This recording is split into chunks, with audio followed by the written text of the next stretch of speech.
Bonjour à tous, aujourd'hui littérature. Je voudrais vous parler de ce livre, In, de Lydie Salver, qui est une biographie assez atypique de Jimi Hendrix. Alors ce livre m'a beaucoup plu parce que ça fait plus de 10 ans maintenant que Jimi Hendrix est mon idole, qu'il est mon musicien préféré, toutes catégories confondues, et que je suis très sérieux, cet homme-là a changé ma vie. Je plaisante pas, parce que en découvrant la musique de Jimi, je me suis ouvert à toute une galaxie artistique qui a vraiment influé sur mon adolescence. Donc, quand j'ai vu la couverture de ce livre qu'on m'a offert à Noël, j'ai eu une réaction, comment dire.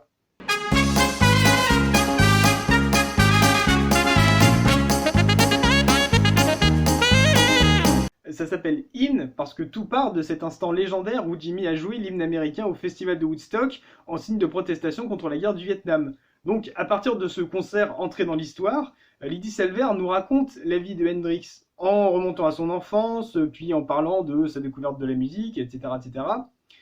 À vrai dire, je ne sais pas trop par où commencer pour parler de In, peut-être par son style, parce que quand je disais que c'était une biographie atypique de Hendrix, c'est surtout par la façon dont elle est écrite. C'est-à-dire que c'est pas des gros blocs de texte écrits dans un style d'historien, non, c'est dans un style que j'appelle un style coup de poing, c'est-à-dire que c'est un enchaînement, un martèlement de phrases très fortes, très fiévreuses, où l'écrivaine laisse éclater sa personnalité et surtout sa passion pour Hendrix, et qui, en conséquence, acquiert une incroyable poésie. Elle a notamment recours à l'anaphore. Moi, président de la République, C'est-à-dire qu'elle prend un mot ou un groupe de mots qu'elle répète inlassablement pendant des paragraphes entiers et qu'elle décline en une série de phrases toutes plus claquantes les unes que les autres. À noter aussi que Lydia Salver a beaucoup recours au passé simple, ce qui est assez risqué parce que le passé simple est de plus en plus considéré comme un style démodé, surtout dans les écrits à vocation historique. Mais là, ça marche vraiment bien parce que ça donne une vraie poésie à un texte que Lydia Salver a l'air de déclamer. Et pour en venir avec le style, le propos est aussi illustré par la typographie du texte. C'est-à-dire que selon la façon dont il est agencé, ça souligne l'intensité que l'écrivaine a voulu y mettre. Je vais vous donner un exemple. Regardez cette page, regardez cet enchaînement de phrases très brèves. Ça donne un style syncopé qui dégage une vraie impression de nervosité qui fonctionne super bien. Maintenant, pour ce qui est de son contenu, quel est l'intérêt que je trouve à ce livre ? Eh bien, Gil Evans disait de la musique de Jimi Hendrix, à chaque fois que je réécoute un de ses disques, j'y découvre quelque chose de nouveau. C'est exactement ce que j'ai ressenti en lisant Hymne. Parce que moi, je pensais bien connaître Jimi Hendrix, mais je me suis rendu compte que j'avais en fait encore bien des choses à apprendre sur lui et sur sa vie, et vous aussi d'ailleurs. Mais qui ça peut bien nous foutre?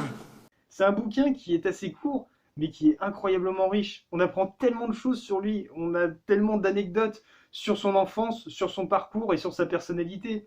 Parmi les choses nouvelles que j'ai apprises sur Jimi dans In, je vais donner un seul exemple parce qu'il y en a plusieurs, c'est l'importance de ses racines amérindiennes. Parce que oui, il avait des origines Cherokee par sa mère.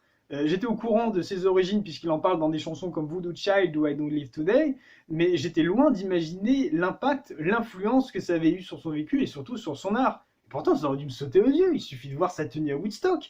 À ce moment-là, il criait, il revendiquait ses origines. Comme le dit si bien Lydie Salver, il joua The Star Spangled Banner avec une veste d'Indien sur son torse de nègre. Et voilà, j'ai appris une nouvelle chose capitale sur Jimi. C'est formidable.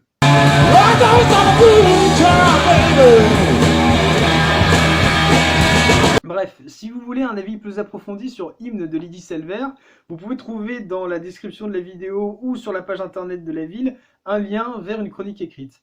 Et si je voulais vous parler d'un livre aujourd'hui, c'était pour vous signaler que les bibliothèques du réseau Quand la mer vont être les premières structures culturelles à réouvrir dans le cadre du déconfinement. Et donc il ne faut pas hésiter à y retourner.